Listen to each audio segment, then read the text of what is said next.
Now this may be too heavy to unload. Wounded people just like you, hurt more folk as they go.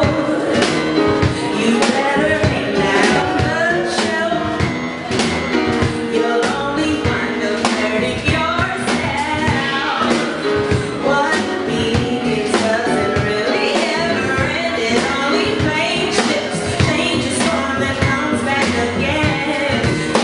I'm and I'm here in New York at Drum NYC. I'm here for the 4th installment of Church with Mark the Clive-Lowe, and this is something that we started doing in LA. It's kind of a mishmash of all of the different things that represent Mark's journey as an artist, and I sing as well.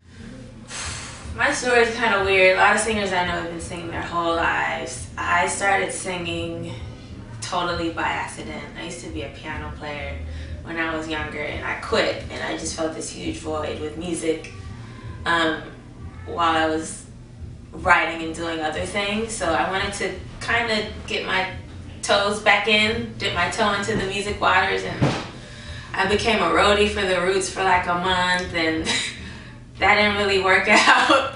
And then like not even a couple weeks later, I started assisting Common, and before his shows, he gives a lot on stage, and I would be like, yo, you gotta warm up your voice. So we would just sing together, warming up his voice, and then one day the sound went out on one of his songs called The Light, and I'm on the side of the stage on my sidekick, which lets you know what time, what era that was, and he calls me to the stage, and dude, it was like a now or never moment. It's like, yo, I'm gonna call my assistant up, Nia Andrews, and I was just like, crap. So I went on stage. It was a huge festival bumper shoot in Seattle, which was like 5,000 people in the audience. I had never sang in public in my life. I used to just sing in my car or to myself. I sounded terrible, terrible. I have it on tape too, it's horrific.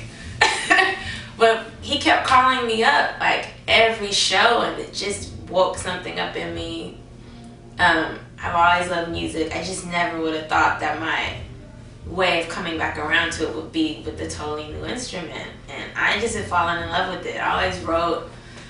I knew I had a little bit of a voice, but it just had to come up or come out, and that's kind of how I started. It's a muscle, you know, so it's every year it sounds different than the year prior, and I didn't think I had enough of a voice, and initially I didn't, because I never sang out. Like I never even sang as loud as my speaking voice because I was just too afraid.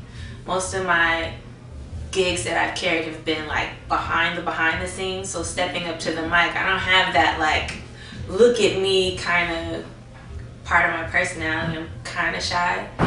So stepping up to the mic was really, really terrifying, but I'll be forever grateful to Common for pushing me to the front, because once I did that, everything really started to fall into place. And in hindsight, it's funny, but now it couldn't be more obvious that this was what I was supposed to be doing. I mean, the voice is an instrument. My dad's a music teacher, and he used to always say that the voice is the hardest instrument to learn how to play, and I totally agree. I mean, it's using your speaking voice every day is really different than training it and learning to control it. I mean, I'm finding that out every time I do a show, how my moods or my energy level totally affects how I sound. It's a really, really, really humbling process. Playing or writing with different musicians, everybody's got their own personality, so it's really just about the vibe between myself and someone else. I haven't written with a ton of people because that's a really personal process for me. I like writing on my own, but I like writing with Mark. We bring very, very different things to the table because we come from really different worlds. I have writing partners, Darren Johnson and Andrea Ramanda, and we all come from very different backgrounds as well. So for me, the exciting part is seeing what gets created, like what gets birthed in those sessions, how you bring your journey to the table, and with that collaboration, with that sound comes once you come together. I'm Nia Andrews. Check out revivalist.okayplayer.com. Oh, yeah.